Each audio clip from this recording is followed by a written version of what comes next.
Alright guys and girls, welcome back to another live stream with me, Anthony Kenneth Bishop. So we're just doing a short live stream because I've got to go out in probably 20 minutes anyway, so just trying to get some of this done.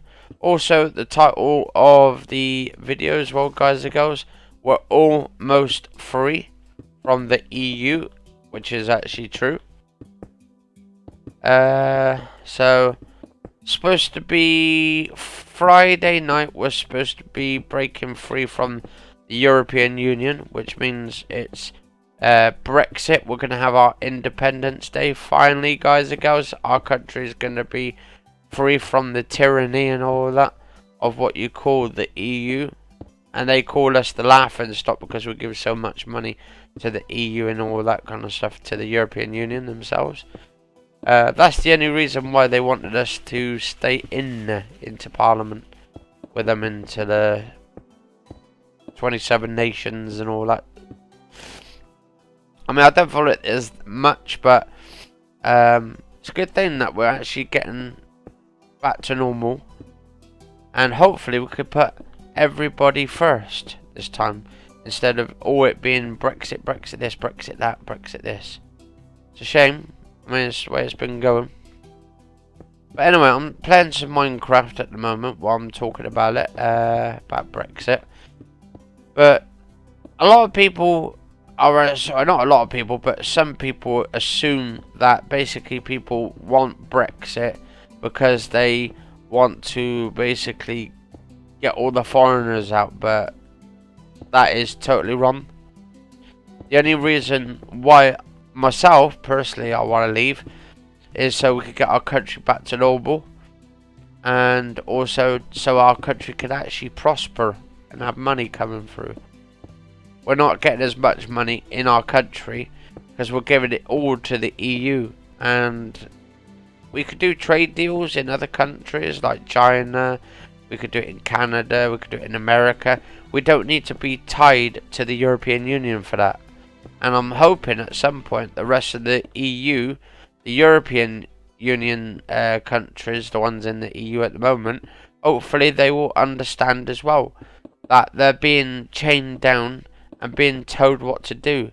And I think, to be honest, and also with this Macron as well, apparently he's got the cheek to try and demand us UK people to allow him to use our waters. And I'm thinking, God damn it, guys and girls, bullshit. And not if Boris Johnson does that, allows them to use our waters when it's not ours, or when it's our waters and it's not the French, well, then it'll still be like we're in the EU. But I mean, we're not going to be free from the EU straight away. From Saturday to December, yeah, 31st. Well, today it is the 30th. It's the 31st tomorrow. So the first, roughly the 1st of February, will be basically still in the EU. We're still being there. Our hands. Yeah, we still got 11 months basically of still being chained. They're going to be doing all these deals, stuff like to see what they can do. And if the EU wants these deals and we don't like it, then we could just say to them, look, it's not right for us. All these European like laws and stuff you're putting against us.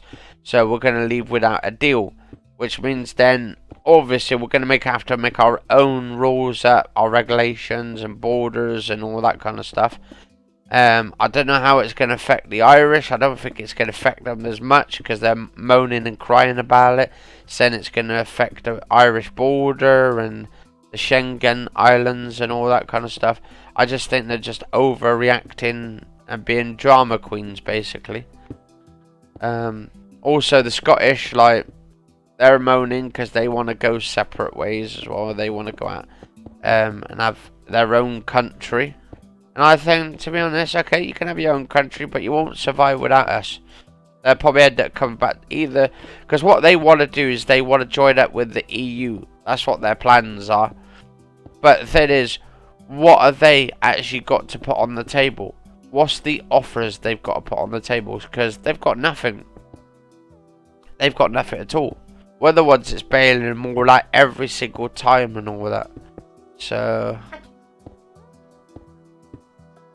oh yeah, and there's that. Oh yeah, I was watching.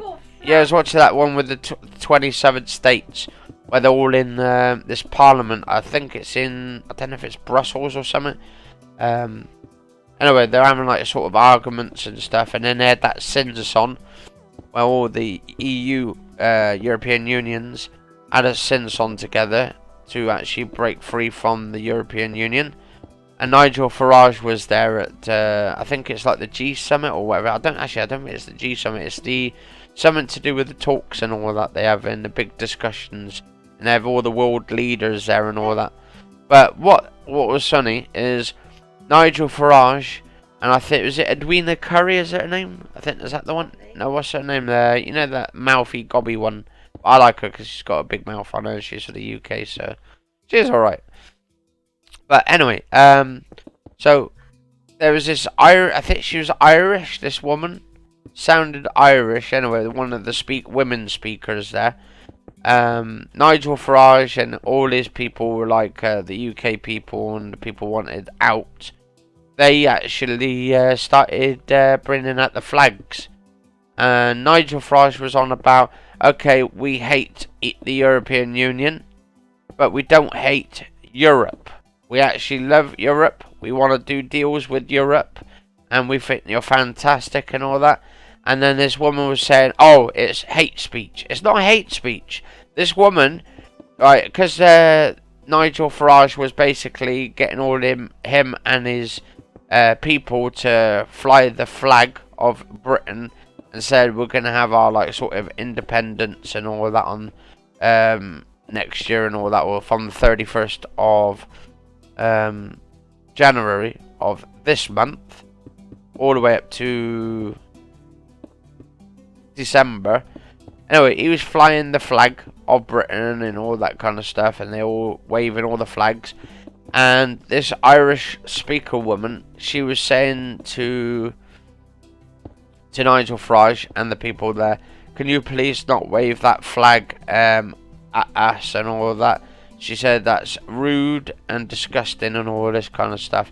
And I think she said something about it being hate speech.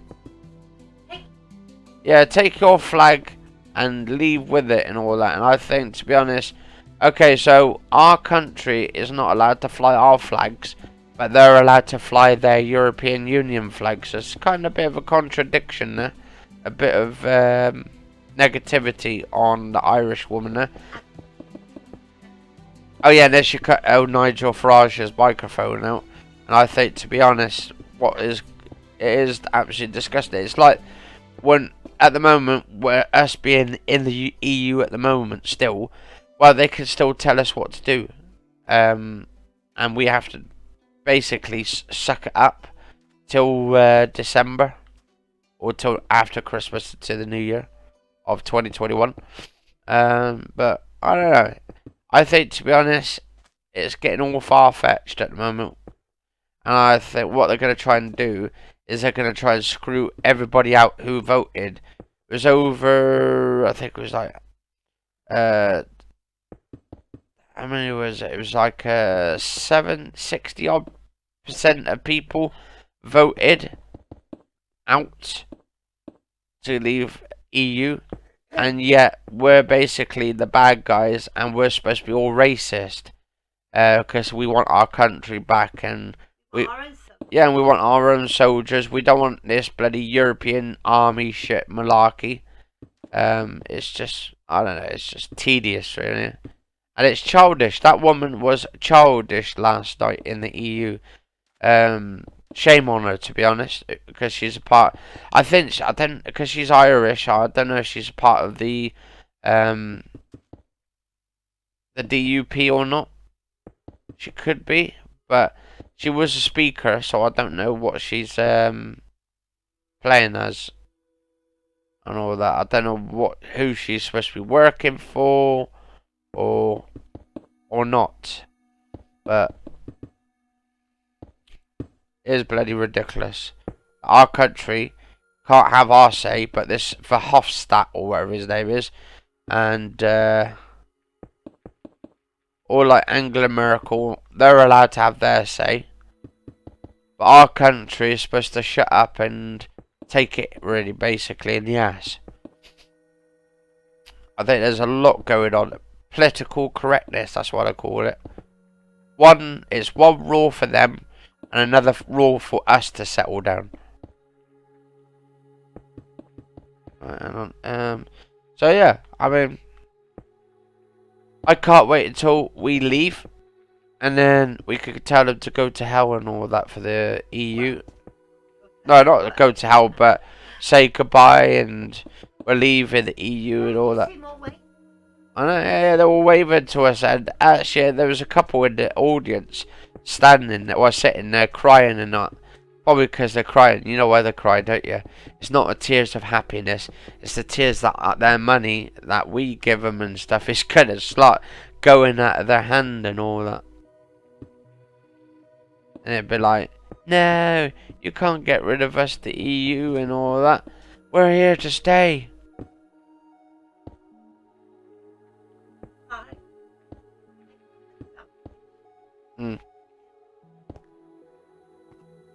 Yeah, I think, to be honest, the breakup of the EU is going to happen. It's going to definitely happen at some point. But I think it being broken down, once it breaks down, then everybody is on equal playing field then. Yeah, and you knew it was the start of it, don't you? You knew who started this, like, EU in the first place. It was Nigel. He was the guy. Apparently he's been doing it for 27 years, I think he said, or 22 years or something. 25. So yeah, so he's been trying to get all the EU sorted and all that within 25 years. He's done a good job. I mean, he's stayed there for the long duration. I think he deserves his retirement soon.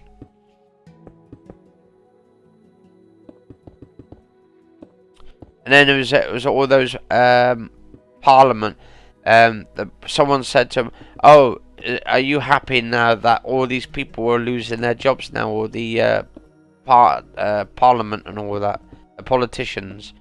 And he said, "Oh no," he said, "the only thing they'd be missing is all the money they get, and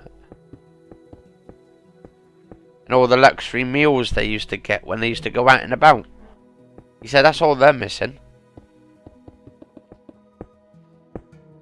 So yeah, I can't wait until we leave, guys and girls. That way, we make our own rules, our own regulations. We won't have to, like, sort of bind by the rules of EU, and we can set our own court laws and all that kind of stuff going on, and make it more prosper for our country rather than EU taking all our money, and also all the fisheries as well. The people who go into the waters and take all the fish, well, all the EU, the rest of the other countries are nicking it. They're going into our waters. That's supposed to be our waters. So I think, to be honest, like my Nigel Farage wants, he wants it so that the EU basically are tariff free and all of that. So it's gonna be good. It's gonna be good. But I don't know. We're gonna have to see if it will happen. I bet it. And then he said, "Oh, was it that guy? I forgot his name now. The guy, he's got the glasses. I think he's French or something. Anyway, or Belgium or something, from Belgium. Anyway, he was saying that the EU, well, actually the UK would be coming back crying and all that. Nigel's like sort of saying to him, "Nah, we're not going to cry, mate. This is the happiest day of our lives, is when we leave the European Union." It's going to be interesting, huh? I mean, it's going to be a tough road. But the thing is, we fought through the Blitz and all that. So, obviously, we've come out tops on that. And now we can do Brexit as well. And come out tops on that. So, who knows? Who knows for sure? And then we can actually become more prosper. We can have lots of money going through our country. We could actually have our borders done properly as well and look out for them and all that.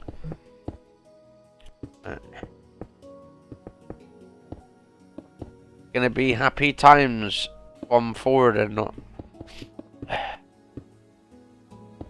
Right.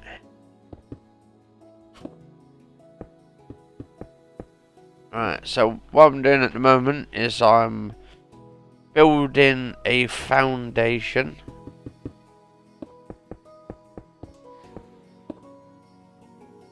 So I can build a nice Taj Mahal.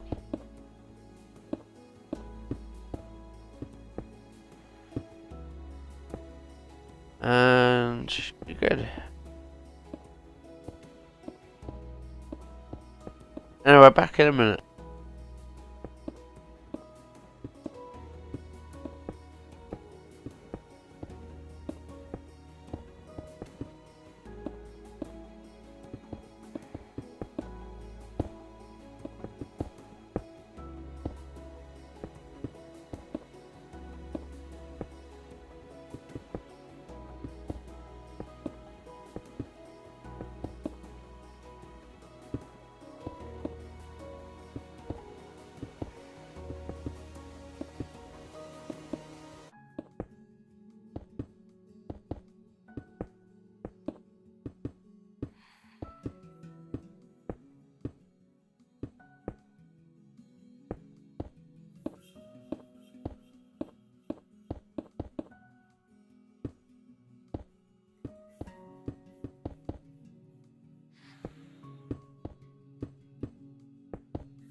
Right, I'm almost finished, guys and girls.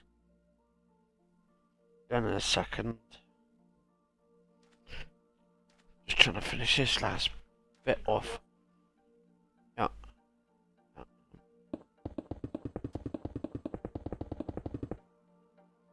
Right. Go. A couple more of these. I'll have to fill in the fillers in the next few episodes. A minute. I'm trying to fill half of this. Oh, no. Yes, 7. 7. Shall I tell you what time it is? It is exactly. No, 7:37, guys and girls.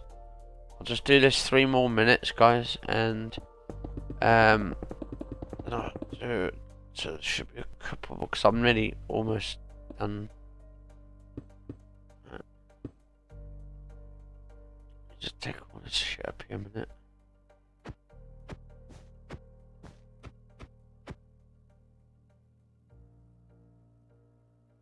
Then I can put some of this under here. Just put some of those out.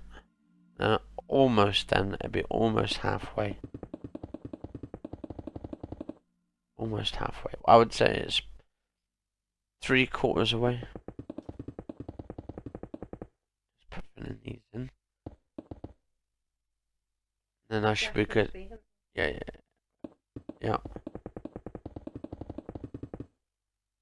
Right, and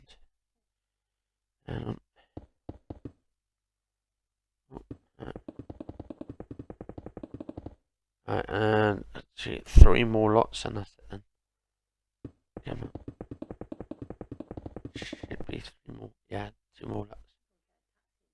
Yeah. Well, I don't. Right, and last lot, and almost. We'll be almost halfway there. Later. Right, so. Oh, some on my little land here. Get off my land. Get off my land. We're gonna have to kill you. Come on, you're on my land, mate. You're on my land. Get off my land. Oh, there we go. Ah, I killed him. I'll take your little sheep as well, whatever they're called. The llamas. Anyway, guys and girls, I'm going to finish off this episode here because I've got to clean all this up. Probably in the next few episodes, but this is episode 5 of my Minecraft sort of building or Minecraft sessions live stream. Cheers for watching, stay safe, and I'll see you on the next couple of episodes. But before I do, let me just save this and I'll show you my how much it is at the moment on the planet Earth for building. That's what I call it. 49.1 megabytes in size. So anyway, you all stay safe, and I'll see you in the next couple of episodes. Cheers for watching, stay safe all.